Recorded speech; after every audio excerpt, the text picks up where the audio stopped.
ఇప్పుడైనా సంపాదించడం మొదలుపెట్టాం. సామ్రాజ్యాన్ని విస్తరించాలి. సేఫ్ అయిన వృత్తితో పెద్ద సామ్రాజ్యాన్ని క్రియేట్ చేయలేవరా?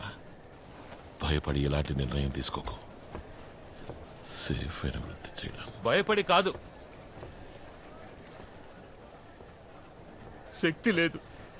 రే సత్య, ఇప్పుడైనా నాకు శక్తి వస్తోంది. ఈ వ్యాపారాన్ని పెద్ద చేసి చూపిస్తా. నేను చూసుకుంటాను. ఈ వృత్తిలో గోల గొడవ నరకడం పొడవడం అన్నీ నేను చూసుకుంటాను. నీకు రాకీకి ఎలాంటి రిస్క్ రానివ్వరు. నాతో ఉండండి చాలు. మన జీవితం ఎవడో ఒక డబ్బున్నోడు జీవించి చనిపోయిన జీవితంలా ఉండకూడదు. ఉన్నదొక్కటే జీవితం. చరిత్రలో నిలిచిపోయేలా జీవించాలి. జీవిస్తాం. చరిత్రను తిరగరాసే విధంగా వచ్చే నవంబర్ 2003 నుంచి ఇకపై మద్యపాన అమ్మకం అనేది మన ప్రభుత్వ సంస్థ అయిన సామ్రాట్ అంటే state alcohol marketing and revenue authority మూలంగానే అమ్మబడుతుంది. అటు పిమ్మట అన్ని మద్యపాన చిల్లర దుకాణాలు మూసివేయబడతాయి.